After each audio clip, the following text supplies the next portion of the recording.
L'homme ne vivra pas de pain seulement, mais de toute parole qui sort de la bouche de Dieu. Voici votre moment de méditation quotidienne.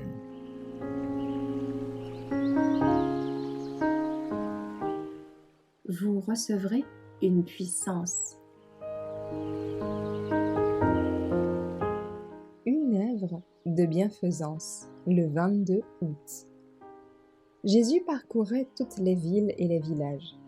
Il enseignait dans leurs synagogues, prêchait l'évangile du royaume et guérissait toute maladie et toute infirmité.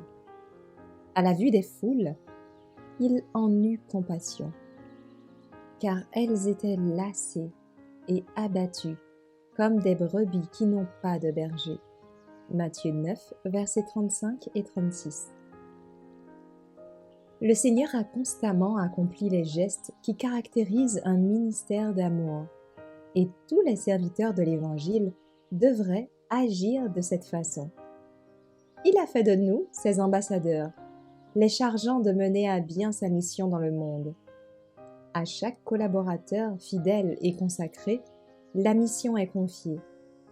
Allez dans le monde entier et prêchez la bonne nouvelle à toute la création. Marc 16, verset 15. Lisez attentivement les conseils offerts dans le Nouveau Testament. L'œuvre que le grand enseignant a accomplie en relation étroite avec ses disciples est l'exemple que nous devons suivre dans le cadre de notre œuvre médicale missionnaire. Mais en avons-nous suivi cet exemple?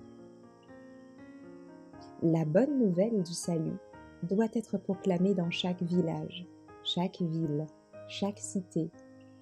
Mais où sont les missionnaires? Au nom de Dieu, je vous le demande, où sont les proches collaborateurs de Dieu?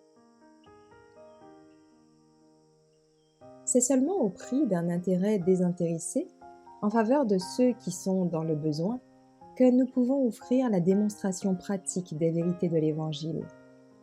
Si un frère ou une sœur sont nus et manquent de nourriture de chaque jour, et que l'un d'entre vous leur dise « Allez en paix », chauffez-vous et rassasiez-vous.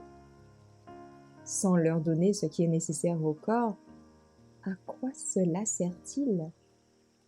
Il en est ainsi de la foi. Si elle n'a pas d'œuvre, elle est morte en elle-même. Jacques 2, versets 15 et 17.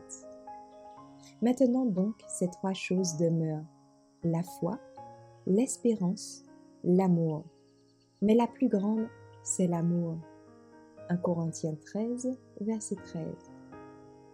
La prédication de l'Évangile implique davantage que les sermons.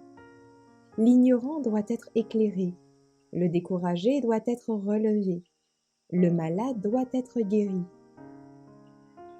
La voix humaine a son rôle à jouer dans l'œuvre de Dieu.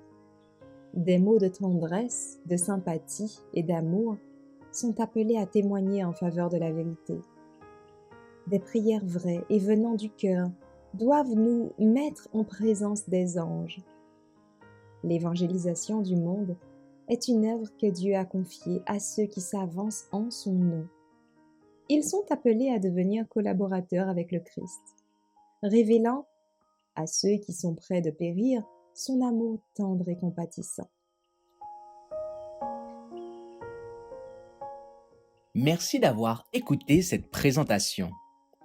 Assurez-vous de nous rejoindre demain pour votre moment de méditation quotidienne avec lereste.org.